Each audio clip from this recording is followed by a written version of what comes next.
everyone, I'm Deborah Johnson. Welcome back to my channel. If you're new to this channel, welcome. On this channel, I share spiritual encouragement with the aim of helping you live a life of surrender unto the Lord. So I share different things from godly relationship advice, words of encouragement, teachings, all with the aim of helping you to live a life of worship and surrender unto God. So welcome. So if you are blessed by this channel, please go ahead and like, share, and subscribe.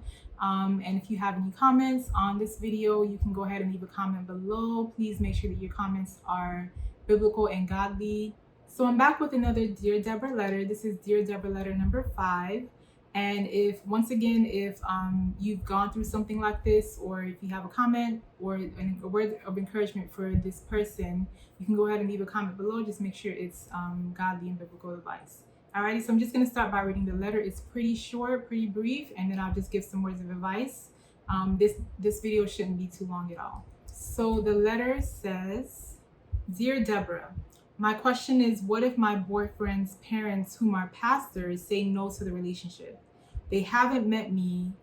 They just know little facts and say no. Yet myself, my boyfriend, even my pastors have not gotten that response from God. On the contrary, we feel like we were brought together, and things keeping us together. So that's pretty much the letter.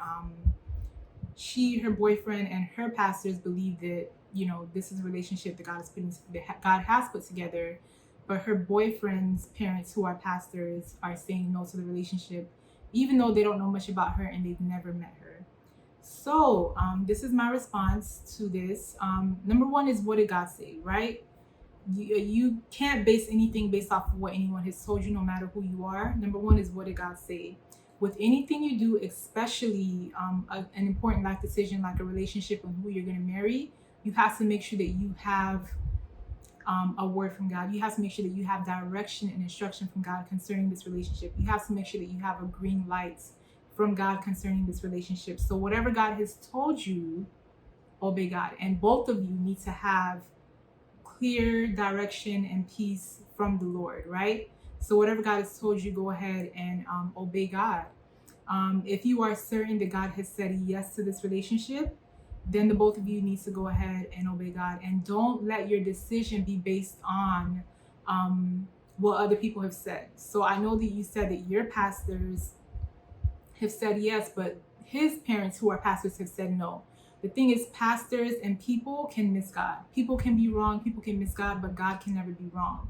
So when it comes to, especially, hopefully you two are moving towards marriage, but when you get married, you cannot base your marriage off of the word of other people. You can't base your relationship off of the word of other people. You need to hear from God for yourself. So I encourage the both of you to seek God and find out what God has said. Don't just go by, well, my pastors, they really love the Lord and they said it's fine. And don't go by, oh, well, his parents are pastors, but they don't think that it's of God. Like, don't go by that. Find out what God is telling the both of you and do what God has told you to do. So the next thing is, your boyfriend needs to express to his parents what God has said concerning the both of you. And that's after he sought God. If he's sure that God has said yes to this relationship, then he should go before his parents and tell them. And I'm hoping and praying, you didn't express it in this letter, but I'm hoping and praying that you two actually plan on getting married and not just, just dating. I do believe that hopefully you two are planning to get married, but once he's sure of that, then he needs to, go ahead and express to his parents, because he's going to have to do it eventually. And the two of you in your relationship, you should be honoring God, right? So if you're going to say that this is a relationship that God has put together and you believe that this is of God, let the relationship bear fruit that it's of God, right? Let the relationship have evidence that it's of God in the way that you honor one another and honor God, honor your bodies in the relationship. So that he doesn't go telling his parents, oh, this is of God, and then you guys are, just doing whatever you want, and it's not looking right, because you don't want to bear false witness, right? You don't want to be a poor example of something that you said is of God. Also, he should find out why his parents are saying no. There's nothing wrong with him going to his parents and saying, hey, this is what God said. You guys are saying no, but why? He should sit down and listen to them. And if he's sure that this is what God is saying, let them know that this is what the Lord has said. Also, if the two of you are serious about getting married, then your boyfriend should definitely have you to meet his parents. So you said that you guys have not met, you and his parents haven't met, they don't know much about you. If y'all are serious and the Lord said yes, and y'all know y'all gonna get married, eventually y'all got to meet each other's parents, right? You should meet his, he should meet yours. So there shouldn't be like a big secret. If you guys are, and it seems from this letter, even though it's short, it seems like you guys are serious and you do want to get married. Like, you guys, if you haven't done so already, should definitely meet each other's parents so that you can, just settle things once and for all, so that it's not like a big secret, or like he shouldn't be hiding you from him if he's very serious about you. And then also at the end of the day, he's an adult, right? You're an adult, he's an adult. Who he dates and marries is ultimately his choice. His parents cannot dictate that for him. Where in 2021, like, his parents can't choose for him who he marries. So if he's certain that you are the woman that God has for him, and his parents still say no, even after the two of you have prayed and sought God, his parents still say no, he has to choose to obey God. You have to choose to obey God. I know many people who, when they got together, their parents were against it. I mean, even when my husband and I got engaged, my parents weren't for it at first. They were like, no, you're not done with school. You're not done with this. You haven't gotten this right. So sometimes maybe the reasoning may be because his parents feel like he's not ready. Maybe he doesn't have certain things together yet. So he should definitely sit down and find out. But even if after he expresses to them, this is what God has said, and he's certain of that, and they still say no, he's going to have to make a choice to obey God. Sometimes God will test you in that way to see if you'll obey him, even if your parents or family or friends oppose what God has told you to do. As believers, our ultimate goal is to obey God. Whenever God tells you to do something, people are not always going to agree. Even people that are in God, even people that are pastors and preachers and people that have the Holy Spirit, sometimes they're not going to agree. They can miss God. They could be judging by the outward appearance. His parents could be judging by carnal things. They could be judging by, maybe he doesn't have his own place, or he doesn't have enough money, or maybe he hasn't finished school, or maybe you don't have any of those things. So they could be judging by the outward appearance, but it's your job, which is why I started with go before God for yourself, and both of you need to hear God and not base it on what either party has said. And whenever you get instruction from God, whatever God has told you to do, do it. And I do want to give you a word of warning. I know you said you're dating.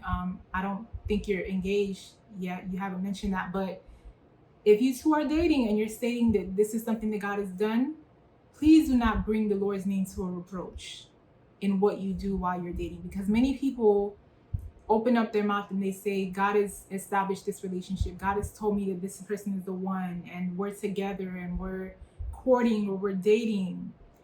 And then they do everything that is contrary to God himself. If you're going to stamp God's name on something, make sure that you honor God in that thing. Make sure that you represent him well. So if you're going to stamp God's name on something, when he brings you to your parents and you guys meet each other's families, and through the course of your relationship, let your relationship bear fruits, right? That it is of God. Don't let it be something where you guys have said God, but it's not. So definitely make sure that you honor God. And again, at the end of the day, my final advice is to hear from God and obey whatever he's told you to do.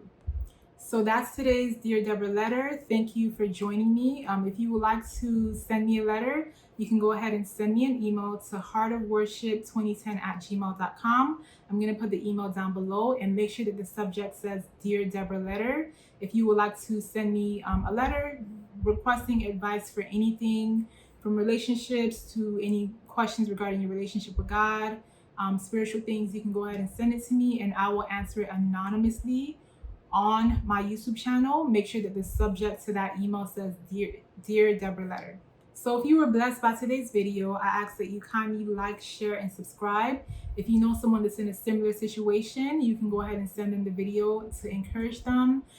If you've been in a similar situation and you have some advice that you would like to share from your own experience and things that God told you to do based on what you went through, then go ahead and share below. Just make sure that all the advice is godly and biblical advice. And if you'd like to connect with me more, you can follow me on social media. You can follow me on Facebook, Instagram, and Twitter.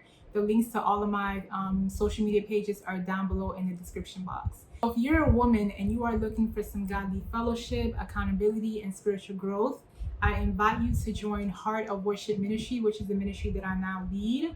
We do have a Facebook group, which is where we meet and we fellowship. And we meet every single Thursday. As of now, we meet Thursdays at 8 p.m. Eastern Standard Time. And we have Bible studies, we have prayer, we have monthly teachings. So if you are just looking for some godly fellowship, community, accountability, and spiritual growth, I definitely encourage you to join. So I'm going to put the link to that down below as well. Just go ahead and click on that link, click join, and I'll invite you to the group. And I ask and I pray that you can be active in the group and join our weekly meetings. So thank you for watching today's video. I hope this video encouraged you and blessed you, especially if you're going through a similar situation. So I will see you guys on my next video, and I hope you have a blessed day. Bye.